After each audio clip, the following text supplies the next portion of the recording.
Well, my birthday dinner for the last 2 years actually landed on Earth Hour. So now I know who's responsible for sitting in the dark eating for the last 2 years. So yeah, my name is Charlie Matthews, and I work for an environmental NGO in China. And so I'm extremely grateful to EPI for inviting me here, because it meant I've been able to escape pollution for a few days. But yeah, and this is what we're hashtagging it, airpocalypse. But it's the reason that I came to China from the UK. China is in dire need of environmental improvement. The air, the water, the food, and sometimes both the food and the water together. That's pigs in the Shanghai River.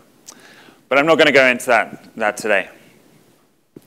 But China's environmental problems are not just affecting China. They're spreading across the world.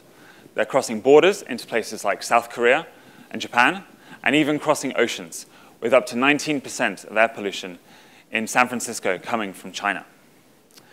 And one of the factors that is leading to this is the 474 million middle-class consumers, which are expected to grow to 800 million by 2025. Now, per capita, they've already surpassed Europe in terms of emissions. And they know that if this continues, it's not just going to affect China. And so they're being told they can't consume like the West. But then they haven't been told what the other option is. So what can they do? So I work for the organization JUICE, an environmental NGO which brings together stakeholders to collaborate on sustainability projects in China. Our first project was bringing smart grid technology from the US to China. And for the past 7 years, we've been training government leaders on how to build sustainable cities. And now, we're leading the drive of sustainable consumption through our China Dream project. So 4 years ago, we came up with the concept for the China Dream. And since then, we've had some pretty good press.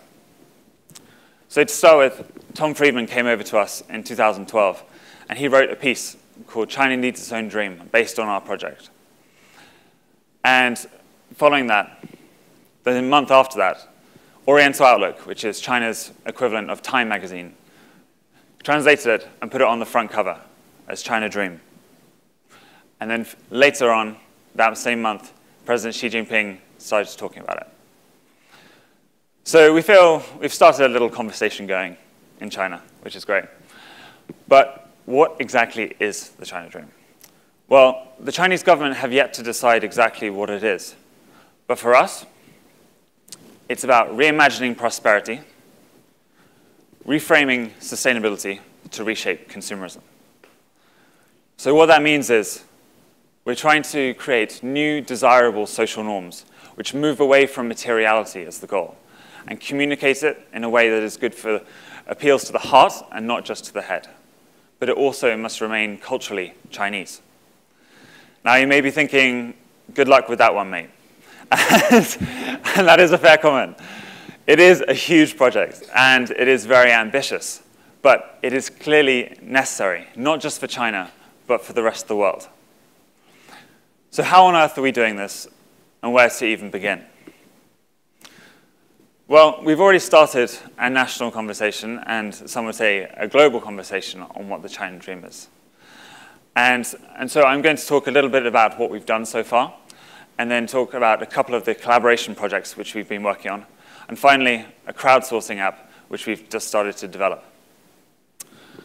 So rather than defining for ourselves what the China Dream is, because it's certainly not the place of an organization or myself as an Englishman to say what the China Dream should be. And so JUICE has acted as the curator by bringing together sustainability experts, cultural experts, and most importantly, storytellers to collaboratively voice and visualize what the China Dream is. And so we've done some sort of offline crowdsourcing, as you would, across China by holding a number of workshops across China, and for the past year have been curating what the China Dream should be. And now we've got a 4-pillar definition. So the first might seem a bit obvious for China, but for us and a lot of people might take it for granted. And that's safe food, air, and water. I mean, just being in Singapore for the last few days and being able to drink from the tap without a filter seems a complete luxury to me. The next one is vibrant living. So this is for the young and for the old, which is about mental and physical wellness and work-life balance. Third one is livable communities, something else we might take for granted. Especially with rapid urbanization, this is being lost. And finally, opportunities to move forward by building upon our heritage. So this is about education, jobs, and refreshing Chinese cultures. So having defined it, we now needed to activate it. And to make sure that this is consistent, we had to work with all stakeholders to make sure the same message was being sent. And so we've worked with corporates, we've worked with government, we've worked with media, including Vogue magazine. And we've been developing collaboration groups and stakeholder partnerships to activate and realize different areas of the dream. So one area is with working with brands. Brands engage consumers on a daily basis. And what we are saying is that all brands can motivate and encourage sustainable behaviors through their marketing and through their in-store and out-of-store customer experiences. So we all probably know the Dove brand. Unilever's one of the biggest brands. And with them, they've launched the Real Beauty campaign in a number of countries. However, this doesn't quite work for China. Real Beauty is slightly more defined there still. And so we suggested that instead to use aspects of the China dream, which still promote the ideas of self-respect and self-worth, which Dove want to get across, but using the China dream and which would promote customer loyalty and, of course, build sales. So we worked with the Dove team, and we worked with one of their major Asia retailers to develop a campaign. And one of the most important steps of this was the internal collaboration on the Dove team. So we took the marketing team, we took their sustainability team, and we took their upper management to align them together on this project. And so this internal collaboration, alongside the collaboration between Dove and the retailer, led to this being one of the most successful campaigns and voted best CSR campaign by the retailer last year. By working together to come up with this campaign, they had joint ownership and also could bring together both of their corporate values into this campaign. Another project is called A New Way to Eat. And this is about developing nutrition education for kids, initially at primary school level, and by extension their parents, on how to eat in a way that is good for you and good for the planet. So we're bringing together nutrition and sustainability to teach kids on how to eat responsibly for their own health and for the health of the earth. And we're doing this through a number of ways. So developing school curriculum, school meals with local chefs, producing webisodes, and promoting personal champions. And for each of these outputs, again, we're bringing together collaboration groups of doctors, nutritionists, teachers, school meal providers like Compass Group. And we hope to take our findings and results to the Ministry of Education. One of the main areas I wanted to talk about today is livable communities. China's urbanization has already become the largest migration in human history. And in the next 20 years, there are going to be an additional 358 million people moving into cities, accounting for a quarter of global urban growth. And this is what the city size will look like by 2030. With over 226 cities having more than 1 million people in them each. And compare this with Europe, which only has 36. And there are great benefits to urbanization, and lots of opportunities, don't get me wrong. But there are social implications, which have already begun to affect people living in cities and growing up in cities. And so we interviewed a number of students on their experience of how community has changed. 我小时候就是和父母3口之家一起长大，虽然是住在比较小的房子，但是亲戚朋友之间走动，还有邻居之间走动非常频繁。然后我们住的地方外面有一些公共空间，然后夏天的时候，大家都会搬着小椅子，然后到走廊上，然后乘凉，然后大家聊天吃西瓜。我跟我的邻居是就关系很好的，因为我们就是常常会一起跟其他的小朋友一起到公园去玩。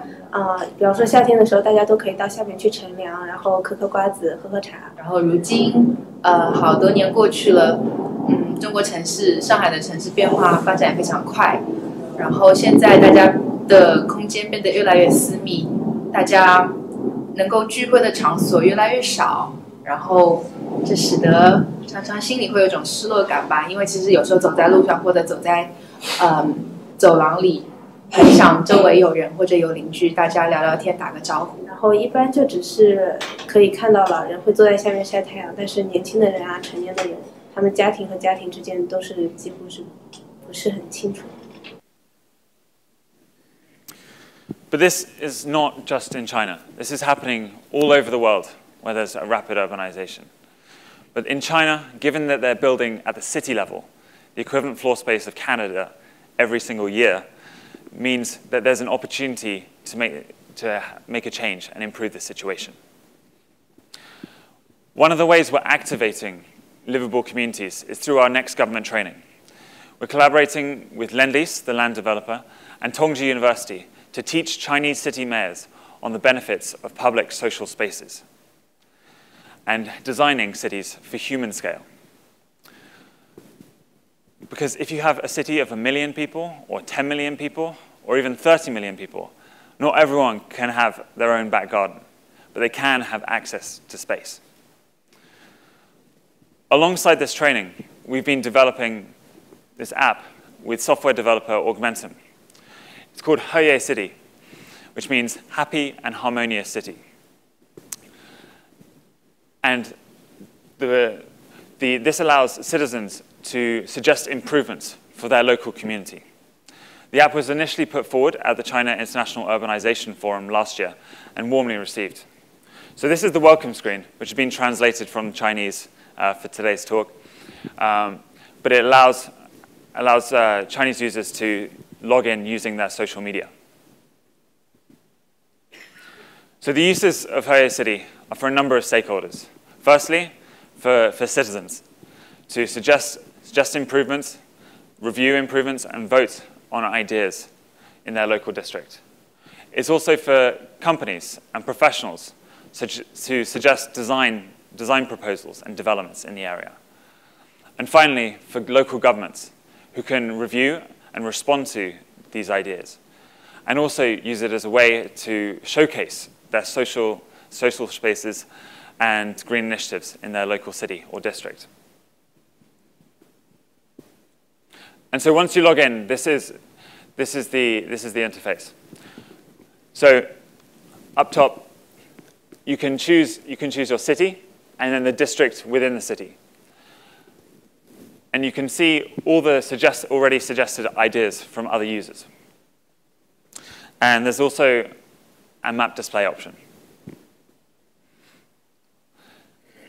And then once the user looks at one, these are the two pictures. So the first one is what I see now, and then the second one is what I wish for, and then a description of it.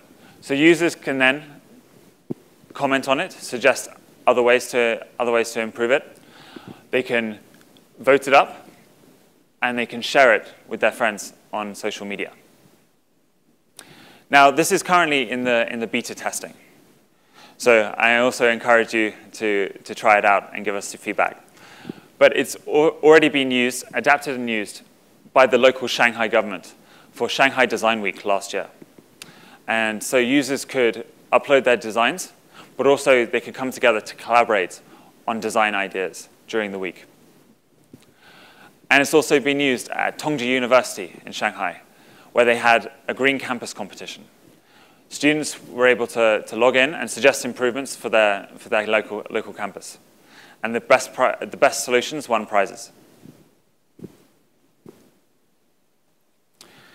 In terms of next steps for the app, we've just launched an international version, and we're being in contact with the C40 initiative for cities to be able to use this in cities around the world. And also in China, we want to focus more on the urbanization community. So, for example, a local government could tender an area of land for development, and then developers or architects could submit proposals and designs using the app. I wanted to finish on some key points for China Dream collaboration that we've experienced. So first is the importance of government involvement when you're working in China, more important than in many other countries. Because if you don't work with them at some level, or just make them aware, whether it's at the district level, city level, provincial level, then if things go wrong, they can go badly wrong, and quickly. The second point is to do, more generally speaking, with collaboration. And that's the importance of engagement with your stakeholders, and continuously. And also, when getting new stakeholders on board, to make sure that motivations are well known, and that they share the same goals as you. And it's also important to celebrate small wins together along the way during the journey to encourage and strengthen further collaboration. The final point is that in China, given the scale, small changes and small successes can have big impacts. And it goes much more quickly. So there's lots of opportunity in China, and if you are frustrated by the speed at which you're working, then come and have a go in China. I know I sound a bit like a China public relations man. And if you would like to come visit me in Shanghai, you're more than welcome, and I can provide everyone with a pollution mask. Thank you very much.